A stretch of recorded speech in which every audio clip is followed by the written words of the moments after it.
And are you Jason Giovanni Bustos? Yes, Your Honor. All right, you entered a plea on January 13th to count one guilty. The state waived count two without objection. You applied for deferred adjudication. According to the plea bargain agreement, punishment is to be assessed at 6 years in the prison. There's a $2,000 fine. There's an affirmative finding of deadly weapon. The state opposes your application for deferred adjudication, and there's to be restitution and no contact to the complainant. All right, could you raise your right hand? Do you solemnly swear or affirm the testimony you give will be the truth and nothing but the truth, so help you God? Hey. All right, you can lower your hand, state your name for the record.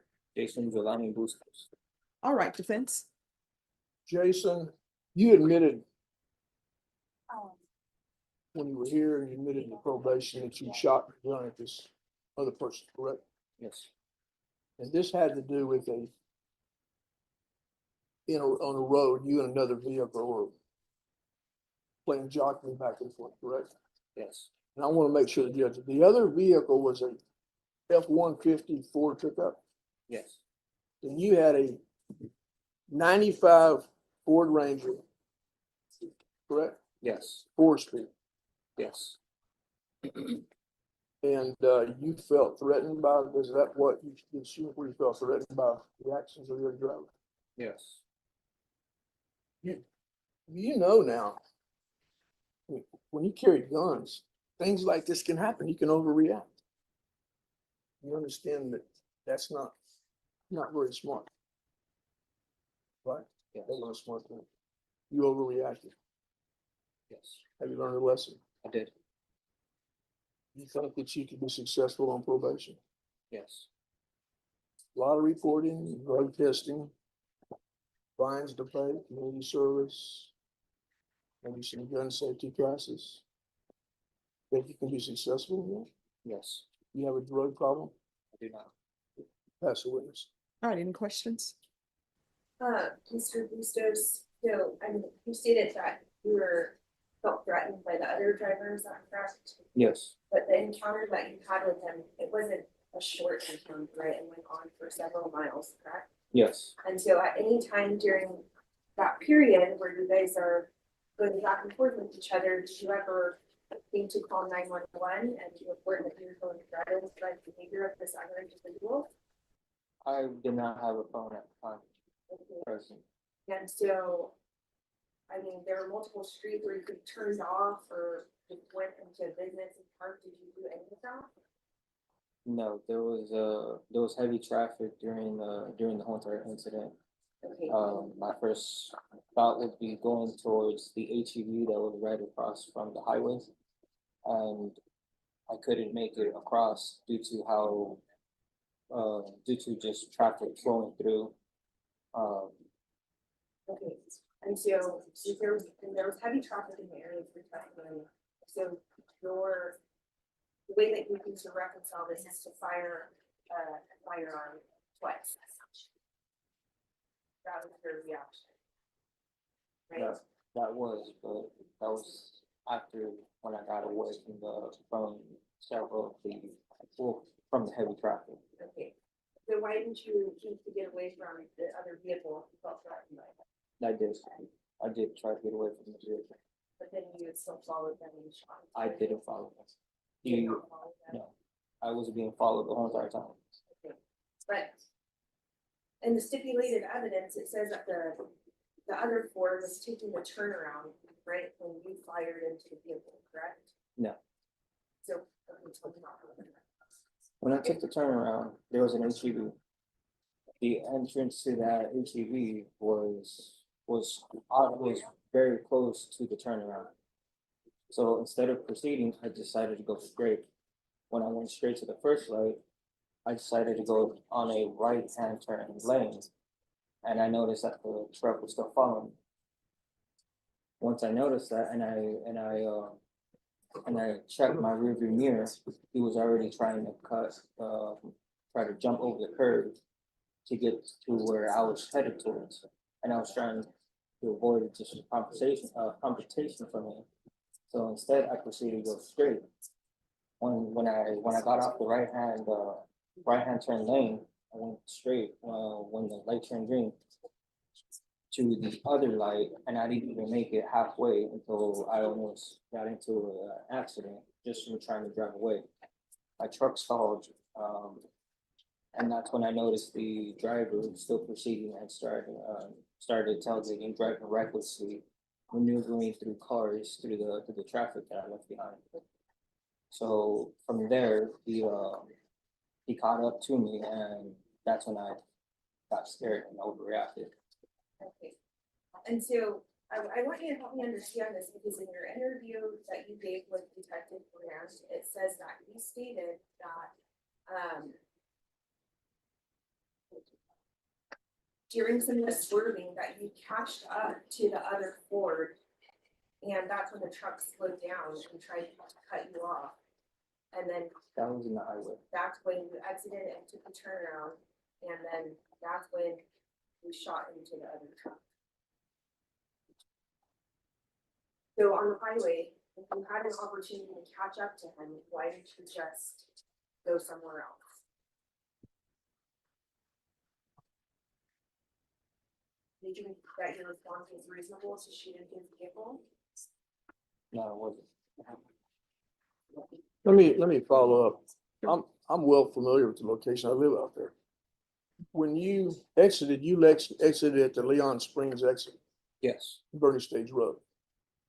When you exited there to do the turnaround, it's up a ways, and there's no place to turn off.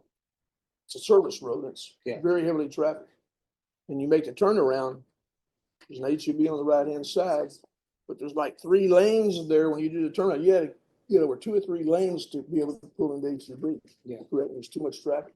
There always is like service rate, correct? So you continue straight. Is that Yes. correct?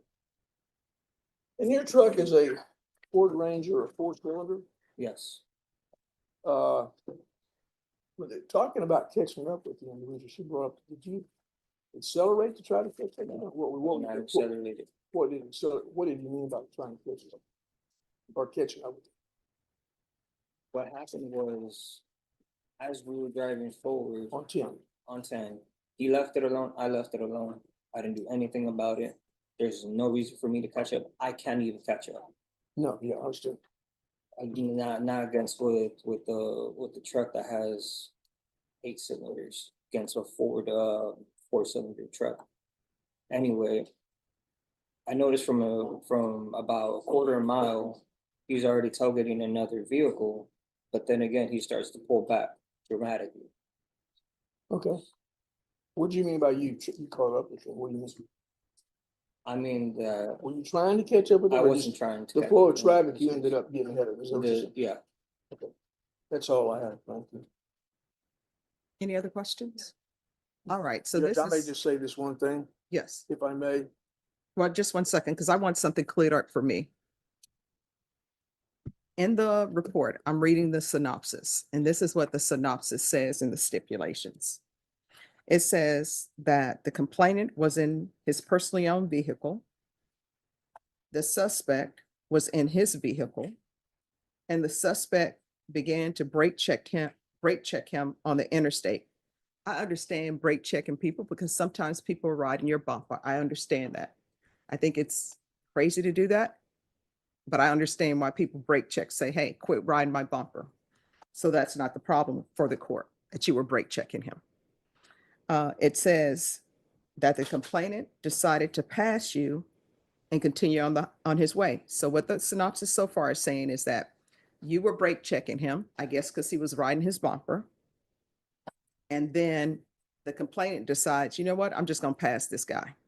So it says that he passes you, then you caught up to him, pulled up next to him, didn't fire your weapon, but exhibited your weapon to him, and then got in front of the complainant and started brake checking him again. That's where I have a problem.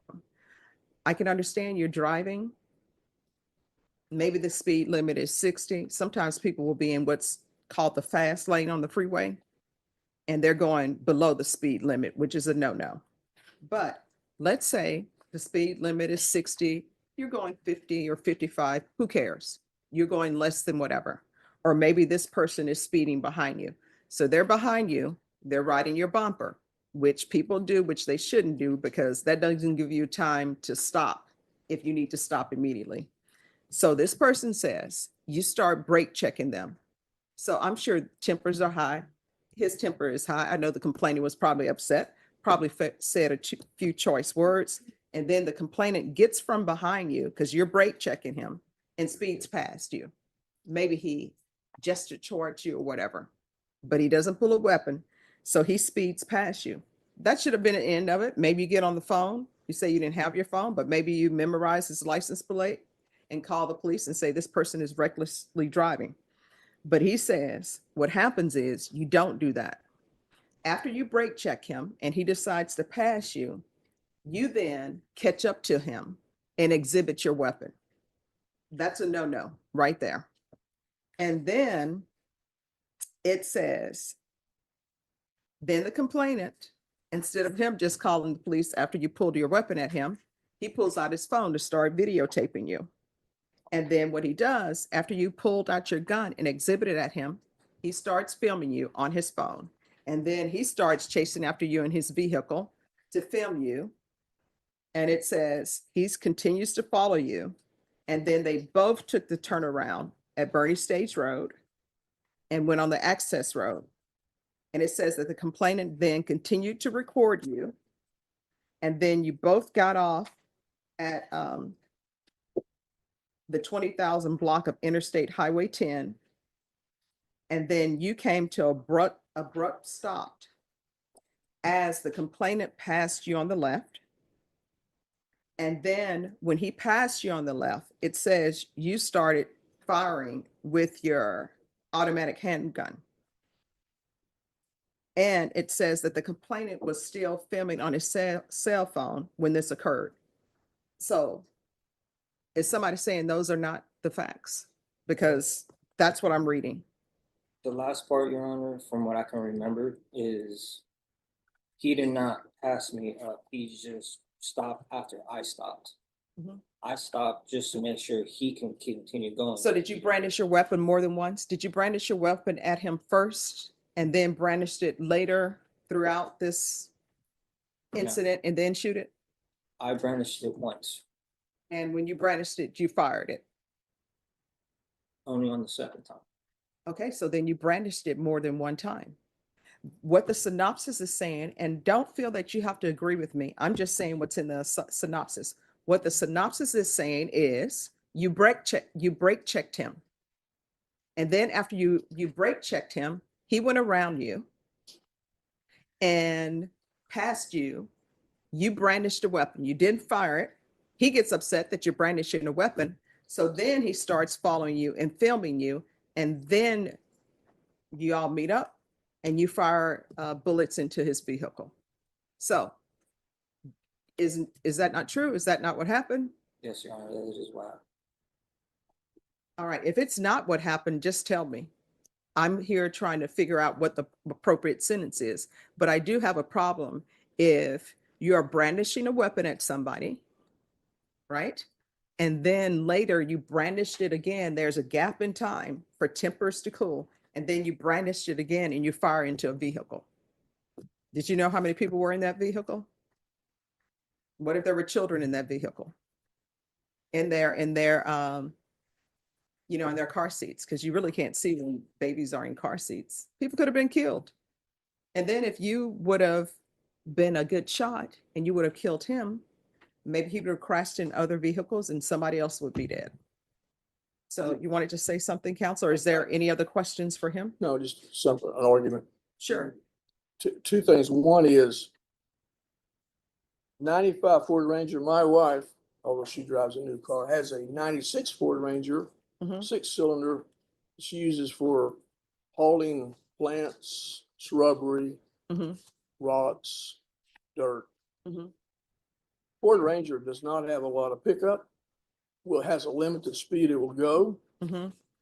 An F-150, it doesn't have a lot of acceleration. An F-150 has got a lot of acceleration. Mhm. So we've got a small car and a large car. I don't know what happened, but I'm saying there's a difference there. And the 150 ought not be picking on the smaller guy, if in fact that was what he was doing. Second off is questions about why don't you call the police? I don't want my wife going down H10 and getting off on the service road, going at 50 and 60 miles an hour, getting on a cell phone and making a phone call. Oh, well, what I- I can, and what I can tell you, counsel, the whole thing about calling the police, that's not the big issue for the court. Oh, I know. what Yeah, you're okay. saying. And I think he understands what he made a mistake. Also, I think he's had some mental health issues. He took medicine. They got him back on medicines in the jail. He has no prior criminal record. He had a job. He was productive before this happened. There's nothing in the record that says this would be a reoccurring type thing that I can see. Once he's learned a lesson, give him a chance on probation. I'm asking the court to give him a chance on probation. All right, state. Maybe even have some mental health treatment if the court thinks that's needed. All right, the court is going to find you guilty. The court will sentence you to a $2,000 fine, time and money to run concurrent. There's an affirmative finding of deadly weapon. I'll ask for the therapeutic community based on the mental health. And I do understand, based from reading the synopsis, what was going on with both parties. And there was bad behavior on both sides. But Mr. Giovanni, this is not a probation case. So what I'm going to do is I'm going to sentence you to 4 years in the prison, give you credit for any time served. There's an affirmative finding of deadly weapon. There's to be no contact with the complainant and $250 to of restitution to the complainant. All right, we can go off the record. So I gave you something less than what the state requested because of the facts of your case. You're going to have to get a control of your anger and you're going to have to start making better decisions. A gun should not be the answer to every issue that comes up. All right, good luck to you. And he gets credit for time served, right? Yes. So you go. It's a fair thing to do. You'll be eligible for parole after 1 half. You get credit for the time. Thank you, counsel. Thank you.